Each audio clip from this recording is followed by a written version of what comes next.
আসসালামু আলাইকুম। মার্কেট দ্বিধার মধ্যে ছিল। মার্কেট কিছুটা অস্বস্তির মধ্যে ছিল এবং মার্কেট তার এই দ্বিধা এবং অস্বস্তি বোধ তার বেবি ক্যান্ডেলগুলো দিয়ে আমাদেরকে দেখাচ্ছিল, আমাদেরকে বলার চেষ্টা করছিল। আমি আমার ভিডিওতে, যারা ভিডিও নিয়মিত দেখেন, আমি বারবারই বলি বেবি ক্যান্ডেলগুলো আমাদেরকে কানে কানে কথা বলে। ক্যান্ডেলগুলো আসলে আমাদেরকে অনেক তথ্য দেয়। ক্যান্ডেল, ভলিউম, এই বিষয়গুলো নিয়ে আমরা টোটাল একটা গল্প পাই। যে একটা বড় ক্যান্ডেলের সাথে ভলিউমের কেমন একটা সংযোগ, বা ছোট ক্যান্ডেল, বেবি ক্যান্ডেল, তার সাথে ভলিউমের কেমন সংযোগ, স্পেশালি বেবি ক্যান্ডেলগুলো রেজিস্ট্যান্স লেভেলে, সাপোর্ট লেভেলে আমাদেরকে অনেক তথ্য দেওয়ার চেষ্টা করে। আমাদের গুপ্তচরের মতো আমাদেরকে কিছু গোপন তথ্য দেওয়ার চেষ্টা করে। তো মার্কেট যে দ্বিধার মধ্যে ছিল, মার্কেট যে অস্বস্তির মধ্যে ছিল, সেই অস্বস্তি দ্বিধা আমরা এই বেবি ক্যান্ডেলগুলো দিয়ে বুঝতে পারছিলাম। গত ভিডিওতেও আমি বলেছিলাম যে মার্কেট নিয়ে কিছুটা ডাউট আছে, কিছুটা দ্বিধা আছে। এরকম ক্ষেত্রে যদি মার্কেট নিয়ে দ্বিধা থাকে, ডাউট থাকে, তাহলে পরে ডেফিনেটলি যারা আমরা ব্যবসা করি, when any doubt stay out, এই নীতি আমরা ফলো করব। মার্কেটে আমাদের দ্বিধা আছে, নতুন করে ক্যাশ ইনজেক্ট করব না মার্কেটে, প্রথম কথা। দ্বিতীয় কথা হচ্ছে, মার্কেট নিয়ে দ্বিধা থাকলে পারে কি করব? মার্কেট নিয়ে দ্বিধা থাকলে পারে আমরা আমাদের হাতে থাকা শেয়ারগুলো ট্রেড প্ল্যান ফলো করব। গতকালকে যখন আমি এই কথাগুলো বললাম, তখন একজন মন্তব্য করেছেন আমার ভিডিওতে যে আমি যেন প্যানিক না ছড়াই মার্কেটে। আমি মার্কেটে প্যানিক ছড়াই না। যারা আমার ভিডিও নিয়মিত দেখেন তারা জানেন যে মার্কেট নিয়ে আমি বরাবরই সাহসের কথা বলে আসছি। মার্কেটকে আমরা আস্থায় রাখার কথা বলেছি, যে বর্তমান সরকার খুবই ইতিবাচক, বর্তমান কমিশন ইতিবাচক, বর্তমান সরকার এবং বর্তমান কমিশনের আমলে আন্ডারে মার্কেটকে আমরা একটা ভালো পজিশনে দেখব। প্রতি 5 বছর পর পর মার্কেটের একটা উত্থান হয়। সেই 5 বছরের সাইকেলে আমরা পড়েছি। সাইকেল ট্রেডিংয়ের ক্ষেত্রেও আমরা একটা পজিটিভ পরিস্থিতির সামনে দাঁড়ায় আছি। আগামী 26 এবং 27 সালে মার্কেট বেশ ভালো হবে। 6700, 6800, এরপরে 7500, তার উপরে আমরা মার্কেটকে হয়তো 8000, 8500 পয়েন্টের দিকে দেখতে পাবো ইনশাল্লাহ। আমরা এটা ইজিলি টেকনিক্যালি এটা প্রমাণ করা যায়। আমরা যদি সাপ্তাহিক চার্টে যাই, তাহলে পরে আমরা দেখতে পাবো যে মার্কেট চমৎকার একটা ডায়াগোনাল রেজিস্ট্যান্সের মুখে মার্কেট পড়ে আছে, এবং এখানে আমরা একটা ট্রায়াঙ্গেলও আঁকাতে পারি। আমরা যদি ট্রায়াঙ্গেলটা আঁকাই বড় দাগে, তাহলে আমরা সেই ট্রায়াঙ্গেলটাকে পাবো। মার্কেট বারবার বাউন্স করছে এই ট্রায়াঙ্গেলের মধ্যে। আমাদের নিকটবর্তী রেজিস্ট্যান্স দীর্ঘমেয়াদী 6800, 6700, এই জায়গাটা পার করতে পারলে মার্কেটকে আমরা আরও উপরে তুলতে পারবো ইনশাআল্লাহ, বা মার্কেট নিজেই যাবে আর কি। পরবর্তী পর্যায়ে 7400 এবং তারও পরবর্তী পর্যায়ে 8500, এরকম জায়গা মার্কেট যাবেই তো এক সময়, তাই না? ইনশাআল্লাহ। আর 6000 যে রেজিস্ট্যান্সের মুখে মার্কেট পড়েছে, এই রেজিস্ট্যান্সও মার্কেট এক সময় পার করে যাবে। তবে মার্কেট সাময়িক বাধার মুখে পড়েছে। আমরা যদি সেই বাধাটাকে দেখতে যাই, ডেইলি ক্যান্ডেলে সেই বাধাটাকে আমরা স্পষ্টভাবে দেখতে পাবো। মার্কেট যখনই 5900-র উপরে উঠছে, মার্কেটকে ঠেলে নামিয়ে দিচ্ছে স্মার্ট মানি, উঠতে দিচ্ছে না। এরকম জায়গায় সেলিং ইন্টু বাইং হয়। সেলিং ইন্টু বাইং মানে কি? যে স্মার্ট মানি শেয়ার কিনছে 50,000, বা ধরেন একটা স্মার্ট মানি শেয়ার কিনছে 100টা, কিন্তু সে শেয়ার বিক্রি করছে 100টা শেয়ারের এগেনস্টে 300টা। সেলিং ইন্টু বাইং, এটা অনেক বড় একটা পরিসর, একটা বড় একটা সাবজেক্ট। এটা নিয়ে আলাদা একটা টপিক আছে, এটা নিয়ে আলাদা একটা ক্লাস করা যায়, 1 ঘন্টার একটা বক্তব্য যাওয়া যায়। সেলিং ইন্টু বাইং, কীভাবে আমরা সেলিং ইন্টু বাইংটাকে ফেস করব, এটা আমাদের আজকের টপিক, আমরা করব না। তো সেলিং ইন্টু বাইং হচ্ছিল এই জায়গাতে, এবং মার্কেট আজকে তার কনফার্মেশন ক্যান্ডেল দিয়ে দিয়েছে। আমার একটা স্টুডেন্ট ফোন দিয়েছিলেন কিছুক্ষণ আগে ট্রেনিং ব্যাচের, যে উনি বলছিলেন যে ভাই, এরকম কি হওয়ার সম্ভাবনা আছে যে আমাদের একটা invert head and shoulder pattern তৈরি করে মার্কেট উপরের দিকে উঠে গেল প্যাটার্ন তৈরি করে? তো আমি বললাম যে ভাই, invert head and shoulder pattern তৈরি করতে গেলে পরে আমরা এটাকে সম্ভাব্য বলতে পারি, ঠিক আছে। আগামীকালকে মার্কেটকে মুভ করতে হবে, সেক্ষেত্রে মার্কেটকে তার নেকলাইন ব্রেক করতে হবে একটা ভালো ক্যান্ডেল দিয়ে। নেকলাইনটা হচ্ছে 5930 বা 5900 প্লাস মাইনাস 20-25, এরকম জায়গাতে একটা পজিটিভ শক্ত ক্যান্ডেল ভলিউম সহকারে দিয়ে মার্কেট পার করলে পারে, তখন আমরা বলবো যে ইনভার্ট হেড অ্যান্ড শোল্ডার। আপাতত আমরা বলতে পারি যে সম্ভাব্য হতেও পারে, নাও পারে।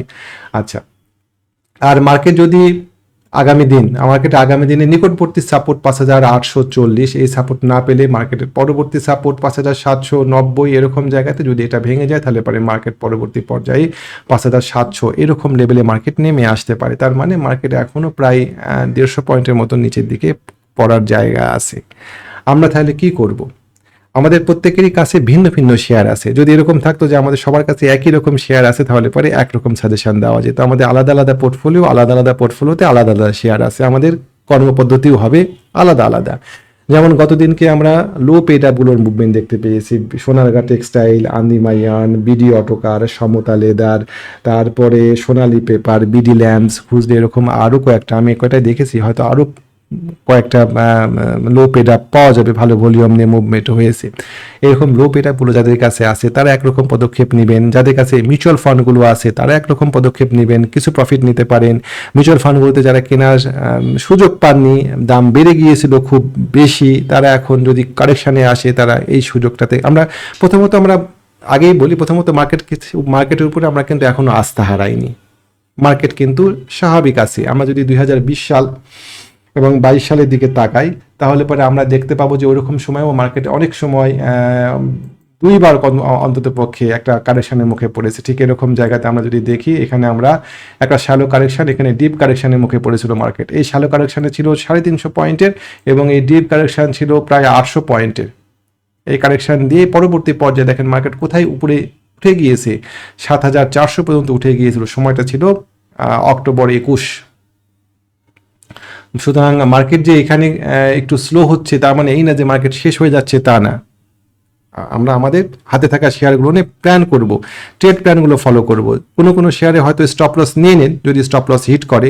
কোনো শেয়ারে দেখবেন যে প্রফিটে আছেন, সেই শেয়ারটাকে ট্রেলিং স্টপ করেন। বিভিন্ন পদ্ধতি দিয়ে এখন এই কাজ করতে হবে। তবে নতুন করে শেয়ার কেনার ক্ষেত্রে আমরা সতর্ক হব। মার্কেট যখন ভালো হতে শুরু করবে তখন অনেক শেয়ার সামনে চলে আসবে, অনেক শেয়ার। আমরা তখন সেই শেয়ারগুলোতে আস্তে আস্তে এন্ট্রি নিতে পারবো। কিন্তু এখন এরকম ডাউটের জায়গাতে, when any doubt stay out, এরকম ডাউটের জায়গাতে আমরা নতুন করে শেয়ার কেনার চিন্তা ভাবনা করবো না। মার্কেট এখানে আমাদেরকে একটা দ্বিধার মধ্যে ফেলে দিয়েছে। মার্কেট কি 5700-তে নামছে, মার্কেট 5700-তে নামলে পারে আমরা হাতে থাকা যে শেয়ারগুলোতে স্টপ লস হবে সেই শেয়ারগুলোতে আমরা অনেক কমে পাবো। যেটা বলছিলাম আর কি, আমাদের প্রত্যেকটা শেয়ারেরই ট্রেড প্ল্যান আছে, কোথায় প্রফিট নিব, কোথায় স্টপ লস নিব, কতগুলো শেয়ার কিনছি, আমরা সেই ট্রেড প্ল্যান ফলো করব। যদি কোনো শেয়ারে স্টপ লস হিট করে আমরা সেই শেয়ার থেকে বের হয়ে নতুন কোনো শেয়ারে এন্ট্রি নেব না আপাতত। মার্কেটটাকে স্টেবল হতে দিই। মার্কেট এখন পিংপং বলের মতন আর লাফাচ্ছে, মার্কেটটা থামার পরে আমরা এন্ট্রি নিব মার্কেটে। আশা করি বুঝতে পারছেন। গত সপ্তাহে একবার জেডগুলোর মুভমেন্ট আসছিল, তারপরে গত সপ্তাহে শেষ দিনে লোপেটাগুলোর মুভমেন্ট আমরা দেখেছি। অনেকগুলো শেয়ার আছে, যেমন ধরেন ডোরিন পাওয়ার ব্রেকআউট করেছে, রানার অটো ব্রেকআউট করেছে। এই শেয়ারগুলো থাকলে পারে আলাদা কিছু পদক্ষেপ নিতে হবে। সুতরাং পোর্টফোলিও ভেদে, আলাদা আলাদা পোর্টফোলিওতে আলাদা আলাদা সাজেশন হবে। এক ব্যাগকে বলা যাচ্ছে না যে আপনারা আপনাদের পোর্টফোলিও সব ফাঁকা করে দেন। মার্কেট যেহেতু কিছুটা কারেকশনে যাবে সেহেতু আমরা ফাঁকা পোর্টফোলিও নিয়ে অপেক্ষা করি, এরকম সিচুয়েশন তৈরি হয়নি মার্কেটে, এরকম সিচুয়েশন আসেনি মার্কেটে। আমরা আমাদের ইন্ডিভিজুয়াল শেয়ারগুলো নিয়ে প্ল্যান করব, ইন্ডিভিজুয়াল শেয়ারগুলো নিয়ে আমরা পরিকল্পনা করব এবং সেভাবে আমরা আগাবো। তবে যদি কোনো শেয়ারে স্টপ লস হিট করে, যদি কোনো শেয়ার থেকে আপনি বের হয়ে যাওয়ার সিদ্ধান্ত নেন, তাহলে নতুন করে কোনো শেয়ারে আপাতত এন্ট্রি নিয়েন না। খুব বাছাই করা কয়েকটা শেয়ারে গেম হচ্ছে এখন। ওই রকম বাছাই করা শেয়ারটা আপনি ধরতে পারবেন কিনা তার কোনো গ্যারেন্টি নাই। ভালো মার্কেটে আমরা অনেক শেয়ার পাবো ইনশাআল্লাহ। আশা করি আমি আপনাদেরকে বোঝাতে পেরেছি। ভিডিও শেষ করব। আপনারা অনেকেই জানেন যে আমাদের একটা হোয়াটসঅ্যাপ গ্রুপ আছে যেখানে আমরা শেয়ার সাজেশন দিই, সম্ভাব্য ভালো শেয়ারগুলো খুঁজে বের করার চেষ্টা করি। আমরা ট্রেড প্ল্যান দিই, কোথায় শেয়ার কিনবেন, কোথায় একটা শেয়ার বিক্রি করবেন, যদি কোনো শেয়ার মুভমেন্ট না করে কোথায় স্টপ লস নেবেন, কতগুলো শেয়ার কেনা উচিত, এই বিষয়গুলো নিয়ে আমরা ট্রেড প্ল্যান দিই। আমরা মার্কেট নিয়ে আপডেট দিই, সেই সেক্টর নিয়ে আমরা কথা বলি সেই গ্রুপে। আপনি চাইলে পরে আমাদের সেই গ্রুপে যুক্ত হতে পারেন। এর পাশাপাশি আমাদের একটা ট্রেনিং প্রোগ্রাম শুরু হতে যাচ্ছে এই মাসেই। যারা আমাদের সেই প্রোগ্রামে অংশগ্রহণ করতে চান, যারা বুঝে ব্যবসাটা করতে চান, ক্যান্ডেল কি বলছে, ভলিউম কি বলছে, ক্যান্ডেলের সাথে ভলিউমের সম্পর্ক কি, মুভিং অ্যাভারেজগুলো, কারুকাজগুলো, আমরা যদি মুভিং অ্যাভারেজগুলো কিন্তু ল্যাগিং ইন্ডিকেটর, ঘটনা ঘটার পরে মুভিং অ্যাভারেজগুলো আমাদেরকে তথ্য দেয়। আমরা যদি মুভিং অ্যাভারেজগুলোকে একটু ভিন্নভাবে ব্যবহার করি তাহলে পরে আমরা দেখতে পাবো যে মুভিং অ্যাভারেজগুলো ঘটনা ঘটার আগে আমাদেরকে তথ্য দিচ্ছে। ইন্ডিকেটরগুলোকে আমরা যদি একটু ভিন্নভাবে ব্যবহার করা দেখব, আমরা গতানুগতিকভাবে ইন্ডিকেটরগুলো ব্যবহার করি, এটাকে একটু আলাদাভাবে ব্যবহার করা যায়। আমরা স্মার্ট মানির এন্ট্রি পয়েন্টগুলো খুঁজে বের করার চেষ্টা করবো, আমরা স্ট্রাকচার, কালার ব্লকগুলো দেখবো, ইত্যাদি ইত্যাদি বিষয়গুলো আমরা কমপ্লিটলি দেখবো। এবং এই টোটাল ট্রেডিং শেষে আমরা খুব সহসাই একটা শেয়ারকে জাজ করতে পারবো যে একটা শেয়ারকে কেন আমরা ভালো বলছি, একটা শেয়ারকে কেন আমরা খারাপ বলছি, কোথায় আমরা একটা শেয়ারে প্রফিট নিব, অনেকে প্রফিট নিতে পারি না আমরা, কোথায় একটা শেয়ারে আমরা স্টপ লস নেব, ট্রেড প্ল্যান কী হওয়া উচিত, কতগুলো টাকা থাকলে পারে কোনো একটা একক শেয়ারে কতগুলো শেয়ার কিনবো, এই বিষয়গুলো আমাদের কাছে স্পষ্ট হবে আশা করি ইনশাআল্লাহ। তো আমি আমাদের সাথে যোগাযোগ করার ক্ষেত্রে হোয়াটসঅ্যাপ নাম্বারটা গ্রুপে দিচ্ছি, ভিডিওতে দিয়ে 01921 0192193195। আমি আবার রিপিট করছি 019219311195। তো আজকে ভিডিও এ পর্যন্ত থাকলো। আগামী দিন নতুন কোনো ভিডিও নিয়ে আপনাদের সামনে ইনশাআল্লাহ উপস্থিত হব। ভালো থাকবেন। আসসালামু আলাইকুম ওয়া রাহমাতুল্লাহ।